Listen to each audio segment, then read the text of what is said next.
अगर आपको number of skin problem से बचना है, जैसे कि एक्ने है, एक्जिमा है, सोराइसिस है, अर्टिकेरिया है, या कोई फंगल इन्फेक्शन है, या कोई पिगमेंटेशन है, तो आपको मैं ऐसी 4 खाने की चीज़ें बताने जा रही हूँ जिनके अवॉइड करने से ना बल्कि आपकी स्किन हेल्दी रहेगी, ग्लोइंग रहेगी, बल्कि अगर आपको पहले से कोई इन्फेक्शन है भी स्किन का, तो उसमें भी उसका प्रभाव आपको देखने को मिलेगा, यानी कि उसकी इंटेंसिटी भी आपको कम मिलेगी। सबसे पहला है स्वीट यानी मीठा। मीठा जो है वो आपकी स्किन को सबसे ज़्यादा अनहेल्दी रखता है, यानी जो लोग सबसे ज़्यादा मीठे का कंजप्शन करते हैं उनकी स्किन आपको कभी भी स्मूथ या मुलायम आपको नहीं मिलेगी, क्योंकि मीठा खाने से आपके जो स्किन के 2 प्रोटीन होते हैं, इलास्टिन और कोलेजन, उन दोनों में आपको रिडक्शन मिलेगा, क्योंकि ये जो मीठा जो होता है ये आपके इन दोनों प्रोटीन को नुकसान पहुंचाता है। अगर ये दोनों प्रोटीन की कमी होती है तो आपकी स्किन जो होती है वो काफ़ी रफ हो जाती है, लटकी हुई हो जाएगी, झुर्रियाँ टाइप मिलेगी। जैसा कि आपने बहुत सारे मॉडल्स में भी देखा होगा कि उनको जो मीठा दिया जाता है बहुत रिस्ट्रिक्टेड अमाउंट में दिया जाता है, ताकि उनकी स्किन जो है बहुत लॉन्ग टर्म तक यंग रहे, स्मूथ रहे, सॉफ्ट रहे, ग्लोइंग रहे। तो मीठे का कंजप्शन आप अपनी डाइट में लिमिटेड रखिए। और साथ ही में आप जानते हैं स्किन जो है वो आपकी बॉडी की सबसे पहली कवरिंग है, जो कि सबसे पहले अफेक्ट होती है किसी भी आसपास एनवायरनमेंट के टॉक्सिन से। कोई भी आसपास टॉक्सिन मीन्स आपका बैक्टीरिया है, कोई वायरस है, धूप है, धूल है, टेम्परेचर चेंजेस जो भी होते हैं वो स्किन ही आपकी सबसे पहले सहती है। और मीठा जो है वो आपके स्किन के फर्स्ट लाइन डिफेंस को कमजोर करता है, और अगर आपका फर्स्ट लाइन डिफेंस ही कमजोर है तो आपको इंटरनली भी प्रॉब्लम बहुत जल्दी होने के चांसेस होते हैं। तो मीठा अगर हमारी डाइट में लिमिटेड रहेगा तो हमारा फर्स्ट लाइन डिफेंस भी मजबूत रहेगा। अगर आप मीठे के ज़्यादा शौकीन हैं तो आप कोशिश करें मीठा आप अपने घर का ही खाएं, और ज़्यादातर जो है फ्रूट का मीठा जो होता है वो बॉडी के लिए अच्छा होता है, तो फ्रूट वाला मीठा आप ज़्यादा कंजप्शन करें।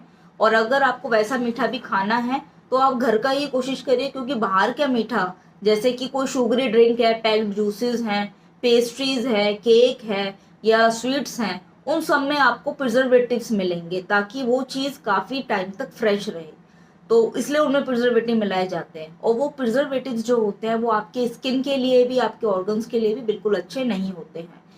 तो आप कोशिश करें कि आप घर का ही इस्तेमाल करो मीठा, और मीठे में भी आप चाहो चीनी की जगह गुड़ का ज़्यादा इस्तेमाल करो, तो वो आपके लिए और भी बेटर रहेगा। मीठे के बाद सेकंड नंबर पे आता है डीप फ्राइड फूड।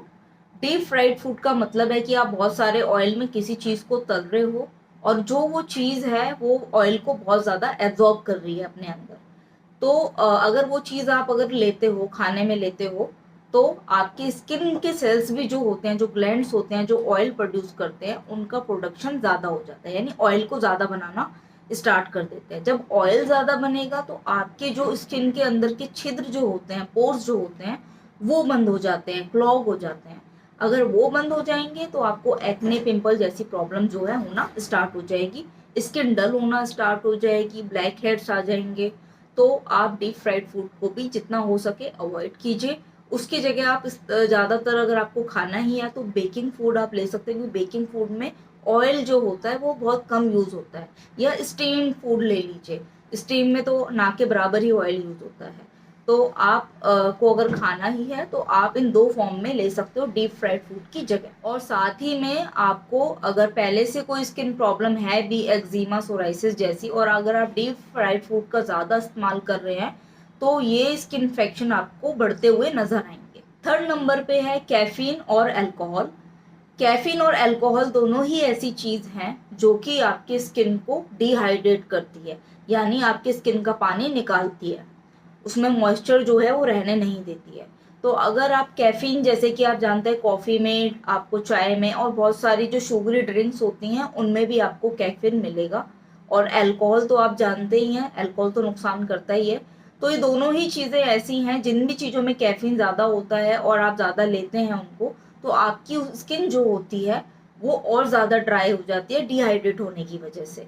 तो अगर आपको पहले से एक्जिमा, सोराइसिस जैसी प्रॉब्लम है, क्योंकि उनमें ड्राइनेस की वजह से वो और ज़्यादा बढ़ जाते हैं, तो अगर आप इन चीज़ों का इस्तेमाल करते हैं तो आपको ये प्रॉब्लम्स और ज़्यादा बढ़ सकती हैं। ड्राइनेस होगी तो आपको इचिंग बढ़ेगी, इचिंग बढ़ेगी तो वो इन्फेक्शन और बढ़ेगा। तो आप इन शुगरी और अल्कोहल या कैफीन जैसी जो ड्रिंक्स है उनको जितना हो सके आप लिमिटेड रखिए और ज़्यादा से ज़्यादा उनको अवॉइड कीजिए अगर आपको अपनी स्किन को हेल्दी रखना है और स्मूथ रखना है, क्योंकि कैफीन जो है वो आपके स्किन की जो स्मूथनेस है उसको छीन लेता है। और साथ ही में कैफीन जो है वो आपकी नींद को भी डिस्टर्ब करता है। अगर नींद डिस्टर्ब रहेगी तो ऑलरेडी आपकी स्किन जो है बहुत डल हो जाएगी और हेल्दी नहीं रहेगी। फोर्थ वन और लास्ट वन जो है वो है आपका non veg food. Non veg food में ज़्यादातर जो मटन और चिकन है वही आपकी स्किन को ज़्यादा अफेक्ट करते हैं, क्योंकि उनमें आपको अनहेल्दी फैट मिलेगा, सोडियम मिलेगा, जो कि आपकी स्किन को नुकसान पहुंचाता है। और जो प्रोसेस्ड मीट होते हैं या चिकन होते हैं उनको तो आप सबसे ज़्यादा अवॉइड करिए, क्योंकि उसमें नाइट्रेट सल्फाइड यूज़ किया जाता है उसको ज़्यादा टाइम फ्रेश रखने के लिए, और वो आपकी स्किन के लिए बहुत ही खतरनाक है। स्पेशली जिनको ऑलरेडी सोराइसिस है या एक्जिमा जैसी प्रॉब्लम है वो प्रोसेस्ड जो नॉनवेज होता है उसको अवॉइड करें। अगर आपको नॉनवेज में खाना ही है तो आप एग ले सकते हैं, फिश ले सकते हैं, दोनों ही चीज़ें आपकी स्किन के लिए बहुत अच्छी भी होती हैं, तो आप इनको ले सकते हैं अपनी डाइट में चिकन या मीट की जगह।